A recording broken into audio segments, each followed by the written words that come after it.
Selamat pagi, perkenalkan nama saya Feni Rinita Neo dari Prodi Pendidikan Profesi Ners tingkat 1 kelas B.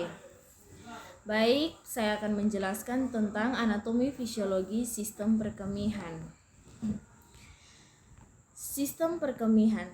Sistem urinaria atau saluran kemih adalah sistem organ yang berfungsi menyaring dan membuang zat limbah serta cairan tubuh yang berlebihan melalui urin. Sistem urinaria atau saluran kemih terdiri dari ginjal, kandung kemih, ureter, dan juga uretra atau saluran kencing. Melalui saluran ini, urin dibuang keluar tubuh. Fungsi sistem perkemihan. Yang pertama, meregulasi volume darah dan tekanan darah dengan mengeluarkan sejumlah cairan ke dalam urin dan melepaskan eritropoietin serta melepaskan renin. Yang kedua, menstabilkan pH darah dengan mengontrol jumlah keluarnya ion hidrogen dan ion bikarbonat ke dalam urin. Yang ketiga, untuk menghemat pengeluaran nutrisi saat pembuangan nitrogen seperti urea dan asam urat. Yang keempat, membantu hepar untuk mendetoksifikasi racun selama kelaparan. Yang pertama, ginjal.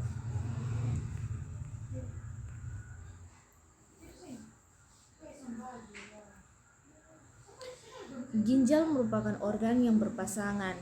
Ginjal berbentuk seperti kacang merah dan berwarna merah tua karena mengandung banyak kapiler darah. Ukuran dan berat ginjal tergantung pada jenis kelamin dan umur ginjal. Pada pria relatif lebih besar ukurannya daripada wanita dan bisa dilihat pada gambar di samping. Saraf ginjal terdiri dari kurang lebih 15 ganglion ginjal, mendapat persarafan dari plexus renalis. Saraf ini berfungsi untuk mengatur jumlah darah yang masuk ke dalam ginjal. Saraf ini berjalan bersamaan dengan pembuluh darah yang masuk ke ginjal ke kelenjar suprenal di atas ginjal. Ginjal terbagi menjadi dua bagian, yaitu korteks ginjal dan medula ginjal. Korteks ginjal terdiri atas beberapa bangunan, yaitu yang pertama, acorpus Malpighi terdiri atas kapsul Bowman atau bangunan berbentuk cangkir dan glomerulus atau zumbai atau gulungan kapiler. Yang kedua, bagian sistem tubulus yaitu tubulus contortus proximalis dan tubulus contortus distal. Yang kedua adalah medula ginjal. Medula ginjal terdiri atas beberapa bangunan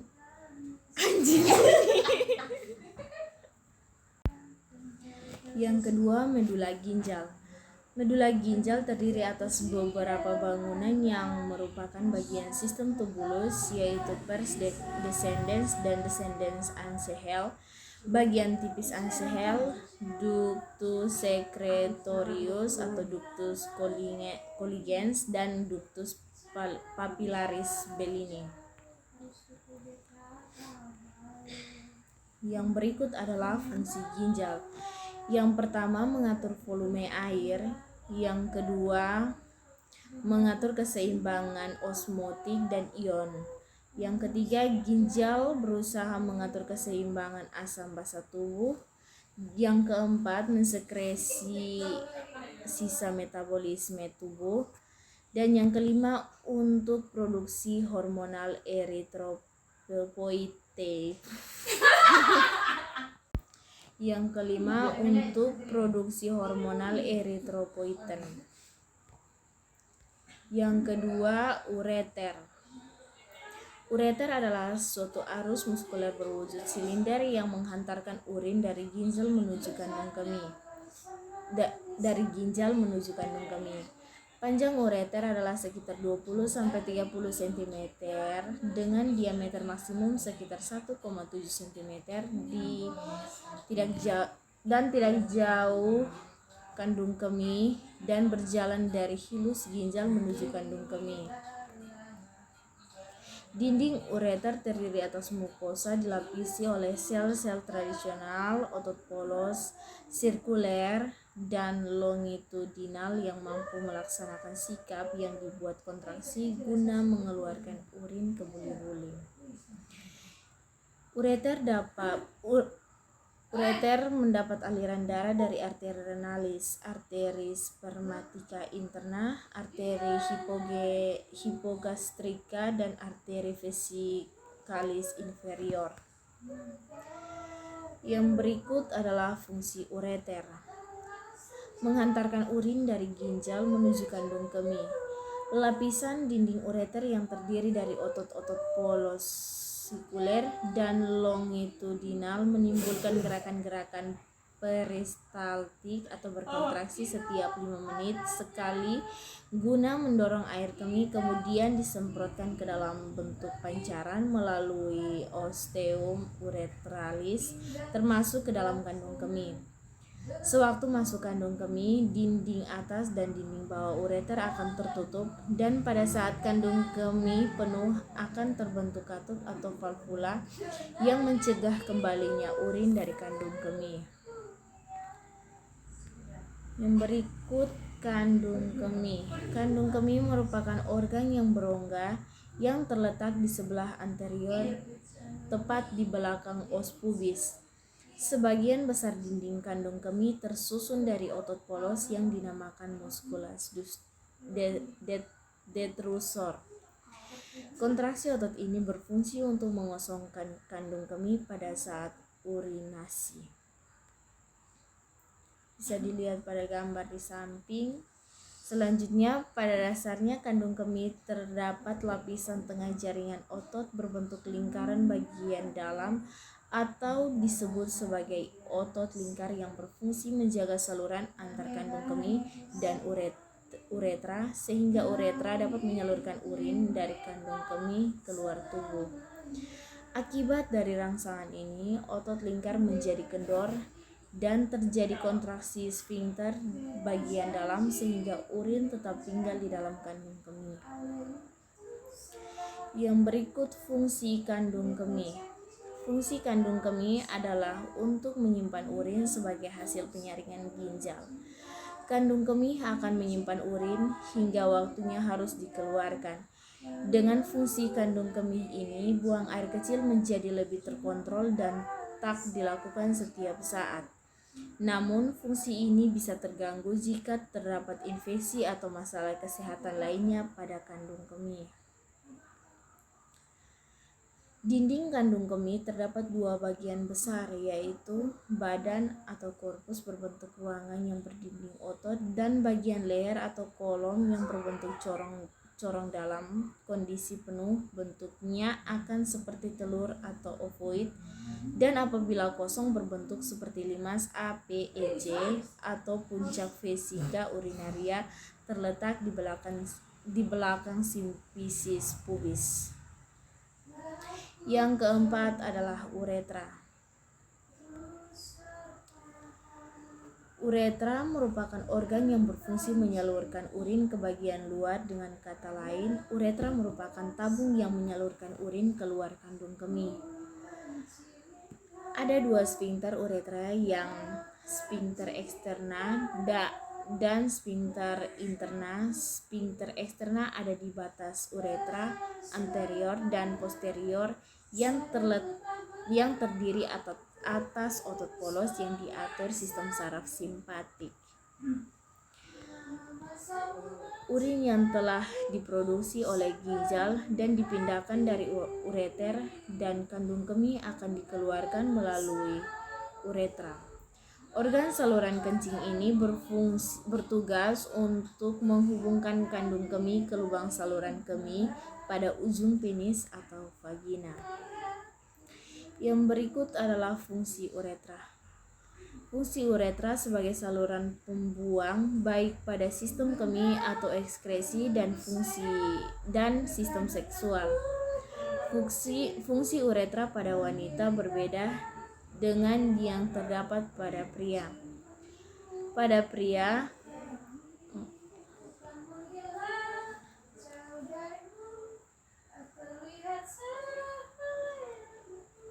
Pada pria, uretra digunakan sebagai tempat pengaliran urin dan sebagai sistem reproduksi berukuran panjang 13,7 sampai 16,2 cm dan terdiri atas 3 bagian, yaitu prostat, selaput atau membran, dan bagian yang berongga atau ruang.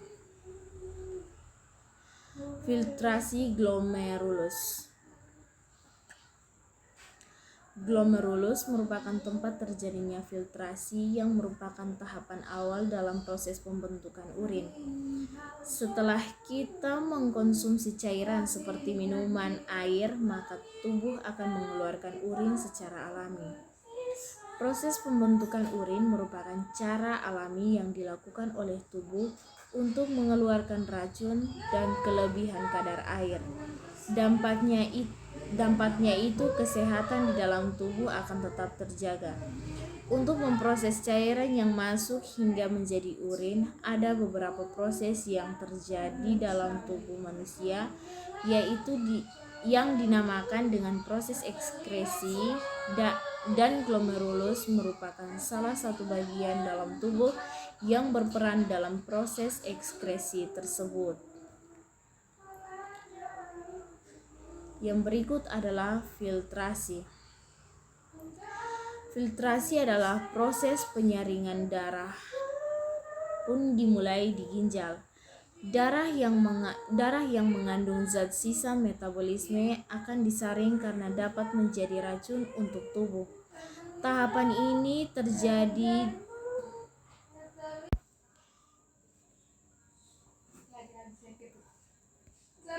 Yang berikut adalah filtrasi. Proses penyaringan darah dimulai dari ginjal. Darah yang mengandung zat sisa metabolisme akan disaring karena dapat menjadi racun untuk tubuh. Tahapan ini terjadi di badan Malpighi yang terdiri dari glomerulus dan kapsul Bowman. Glomerulus berfungsi menyaring air, garam, glukosa, asam amino, urea, dan limbah lainnya agar dapat melewati kapsul Bowman. Hasil penyaringan ini kemudian disebut sebagai urin primer. Yang kedua adalah reabsorpsi atau penyaringan kembali. Setelah filtrasi, proses pembentukan urin selanjutnya adalah reabsorpsi, yakni penyaringan ulang. Sekitar 43 galon cairan melewati proses filtrasi. Namun, sebagian besar akan diserap kembali sebelum dikeluarkan dari dalam tubuh. Penyerapan cairan tersebut dilakukan di tubulus proximal nefron, tubulus distal, dan tubulus pengumpul. Yang ketiga adalah augmentasi. Sekresi adalah tahap terakhir dari proses pembentukan urin. Beberapa zat mengalir langsung dari darah di sekitar tubulus distal dan tubulus pengumpul ke tubulus tersebut. Zat yang diabsorpsi dan sekresi ke dalam urin. Yang pertama, air kemih terdiri dari kira-kira 95% air. Yang kedua, zat sisa nitrogen dari hasil metabolisme protein, asam urea, amonia, kreatinin, dan protein. Yang ketiga, pigmen atau bilirubin dan urobilin. Yang keempat, toksin atau hormon. Yang kelima, elektrolit natrium, kalsium, NH3, bikarbonat, fosfat, dan sulfat. Selanjutnya adalah proses berkemih. Langkah pertama dalam proses berkemih yang ketika kandung kemih secara progresif terisi sampai melebihi nilai ambang sekitar 350 sampai 500 ml, otot kandung kemih akan meregang dan mengirim impuls melalui saraf aferen dan itu bepusan jadi dan tadi aku suara kaum dua Sakit kau sama sekali. Lu sok tahu sama sekali lu. Tadi lu pun pas ini baru orang kau tahu lu. Angel. Anjing, diam. Jangan. Angel belum Natal terus nyanyi Natal. Detik-detik. Diam. Langkah pertama dalam proses berkemih ketika kandung kemih secara progresif terisi sampai melebihi nilai ambang sekitar 350 sampai 500 ml otot kandung kemih akan meregang dan mengirim impuls melalui saraf aferen ke medula spinalis. Yang berikut, sinyal ini akan diteruskan sampai pusat berkemih dan disusun saraf pusat, kemudian diolah di lobi antalis, paristalis dan batang otak untuk selanjutnya diteruskan atau dihambat melalui saraf aferen yang turun kembali ke medula spinalis. Yang berikut, ketika uretra mengalirkan urin akan mengaktifkan refleks kontraksi kandung kemih sehingga sfinkter eksternal dan uretra akan berelaksasi dan urin dapat keluar. Faktor yang mempengaruhi proses berkemih. Jumlah konsumsi cairan. Jumlah konsumsi cairan merupakan salah satu faktor yang menentukan frekuensi dan volume pipis. Semakin banyak minum, tentunya akan makin banyak pula air pipis yang harus dibuang. Yang kedua, jenis cairan yang dikonsumsi. Beberapa jenis cairan konsumsi terbukti bisa memancing produksi urin dalam tubuh atau yang kerap disebut diuretik, misalnya kopi atau minuman berenergi yang mengandung banyak kafein. Yang ketiga, kondisi khusus. Perempuan yang sedang hamil atau sering melahirkan biasanya tidak bisa menahan pipis sehingga mereka terlihat lebih sering buang air kecil. Rahim yang menekan kandung kemih serta ketahanan otot panggul yang turun mengakibatkan perempuan sulit mengontrol pipis. Sekian pembahasan saya mengenai sistem perkemihan. Jika ada yang belum mengerti, jika masih ada yang belum hipokemia apalagi belum bilang. Baik, sekian penjelasan dari saya mengenai sistem perkemihan. Selamat malam, terima kasih dan selamat malam. Hipokemia sekalian pukimai. Baik, sekian penjelasan dari saya mengenai sistem perkemihan. Jika ada tutur kata yang kurang menyenangkan di hati para penonton, saya mengucapkan maaf yang sebesar-besarnya. Terima kasih, selamat pagi.